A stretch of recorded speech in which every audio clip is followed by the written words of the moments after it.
Bonsoir à toutes et à tous, bienvenue dans ce nouveau numéro de 85 chrono. On va faire un tour d'horizon de l'actualité sportive. On va surtout parler basket en revenant notamment sur les matchs de la 26e journée de National 1 masculine qui se jouait mardi soir. 26e et dernière journée, il reste beaucoup de matchs en retard à jouer. Chaland recevait Tarbes-Lourdes mardi soir à la salle Michel Vrignot. Un match sans grand enjeu puisque le VCB ne peut plus accrocher la première place synonyme de montée. Le début de match est à l'avantage des visiteurs. Chaland réagit et réussit à passer devant au tableau d'affichage. 28-24 pour les Vendéens à l'issue du premier quart-temps. Ça se complique sérieusement dans le deuxième quart-temps. Beaucoup de ballons perdus, un manque d'adresse. Et c'est Tarbes qui est en tête à la mi-temps avec 6 points d'avance, 45-39.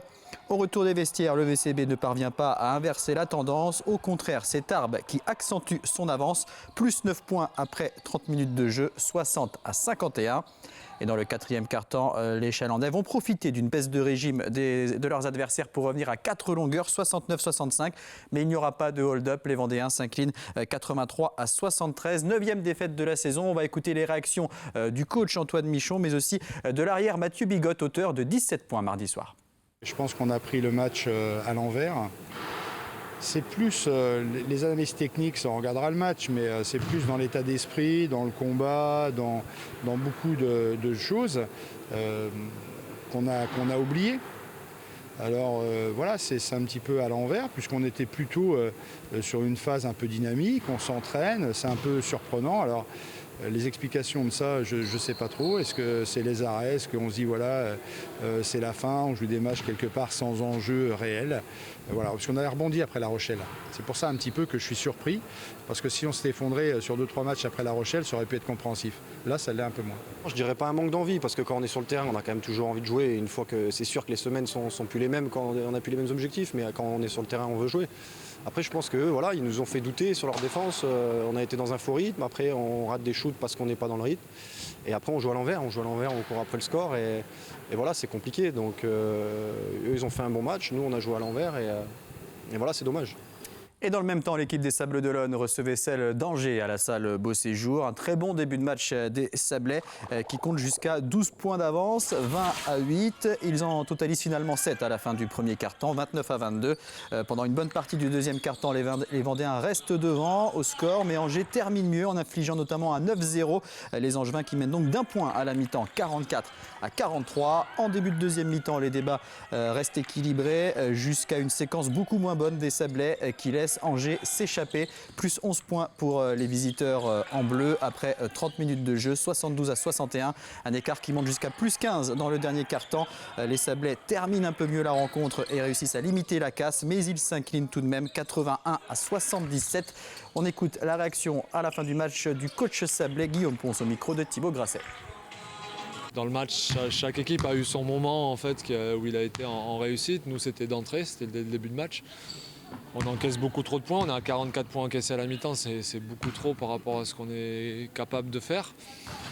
Et je pense que ce soir, c'est vraiment notre inconstance. Alors oui, au troisième quart-temps, Angers a eu beaucoup d'adresse, mais ils nous ont aussi repoussés physiquement. Ça a été difficile, après on s'est accroché sur la fin en essayant de revenir, mais on va dire c'était... La victoire d'Angers, elle est méritée parce que sur la globalité du match, je pense qu'ils ont été beaucoup plus constants que nous. Et il reste 3 matchs à jouer pour Chaland qui est 5e avec 13 victoires pour 9 défaites. 11e place pour les Sables avec 8 victoires pour 16 défaites. Encore 2 matchs à jouer pour les Sablais. Certaines équipes comme Rennes ou encore Lorient ou encore 6 matchs à jouer. Une fin de saison sans grand enjeu pour les 2 équipes vendéennes. Alors comment trouver la motivation pour ces derniers matchs? Pour Chaland qui se déplace à Toulouse samedi, l'objectif est de rester dans le top 5, mais pas seulement. Écoutez le coach Antoine Michon. On va aussi avoir un rôle, je pense, réellement, alors pas en jouant comme ça, mais par rapport à l'accession ou la première place, puisqu'on joue Toulouse, puisqu'on joue Tours chez nous. Et à un moment donné, on ne peut pas être, pas accusé, mais montrer du doigt en disant les mecs de Chaland, à Toulouse, ils en ramassent 50 sur la figure. Voilà, donc ils font les affaires de Toulouse ou ils font les affaires de Tours. C'est-à-dire que moi, humainement, les coachs, je connais, c'est respecter les gens.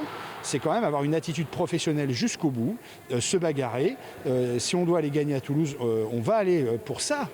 Voilà, pour ne pas tronquer ou pas fausser des choses et se livrer jusqu'à la fin de l'année contre Tours et voilà, et le dernier match à Rennes aussi. Et pour les Sables d'Olonne, c'est la réception de Rennes qui est au programme samedi soir. On écoute Guillaume Pons au sujet de ce match. Il nous reste 2 matchs à faire. Depuis un moment, on est dans les derniers matchs de la saison et on veut s'accrocher pour essayer de gagner chaque match. Alors, ce soir, ça n'a pas fonctionné, on perd. Mais voilà, on joue une grosse équipe. On a montré qu'on était capable de battre des grosses équipes aussi. Donc voilà, Rennes, c'est sûr. C'est peut-être en termes d'intensité et de dureté une des équipes les plus difficiles. Faudra qu'on soit capable de supporter justement cette agressivité pour pouvoir exister contre cette équipe qui est pour moi l'équipe un peu surprise du championnat. Et on reste au club des Sables Vendée Basket qui a un nouveau président depuis quelques jours. Nicolas Seferiadis, auparavant vice-président, succède à Jackie Benoît à la tête du club. Il a également été annoncé que Guillaume Pons deviendrait général manager la saison prochaine. Le club recherche donc un nouveau coach pour l'équipe N1. On écoute Nicolas Seferiadis, le nouveau président. Il fallait qu'on structure le club pour gérer au quotidien le club. Et donc on a pensé à Guillaume Pons pour prendre ce rôle-là, qui est quelqu'un de loyal, d'investi et qui a vraiment envie de continuer dans notre club et de nous apporter ce qu'il nous a apporté jusque-là. Donc c'est l'état d'esprit, c'est vraiment la continuité. On essaie de bâtir quelque chose de solide avec Guillaume. Donc la priorité maintenant, c'est de trouver un coach assez rapidement pour nous permettre de bâtir l'équipe pour l'année prochaine.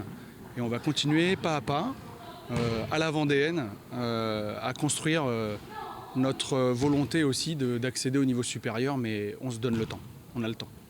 Un mot de basket féminin maintenant avec Caroline Herriot, la capitaine de la Roche Vendée Basket, qui était sur ce plateau lundi et qui a annoncé il y a plusieurs semaines qu'elle quittait la Vendée. Son futur club a officiellement annoncé son recrutement. Il s'agit de Villeneuve d'Ascq, actuellement 4e de Ligue féminine. On termine avec de la voile et la Sardinia Cup, épreuve du circuit Figaro. La deuxième étape, partie dimanche et longue de 775 000, est en train de livrer son verdict. Les premiers bateaux sont actuellement en approche de la ligne d'arrivée au large de Saint-Gilles-Croix-de-Vie. Et c'était très serré en tête entre le duo Xavier Macaire, Morgan Lagravière sur Groupe SNEF, Élodie Bonafou et Corentin Auro sur Bretagne CMB Océane, mais aussi Martin Lepape et Yann Eliès sur Gardons la Vue Fondation Stargard. L'arrivée donc imminente au large de Saint-Gilles-Croix-de-Vie. Nous reviendrons sur cette Sardinia Cup dans le prochain numéro de 85 chrono lundi soir à 18h50. Très bonne soirée et très bonne fin de semaine à toutes et à tous.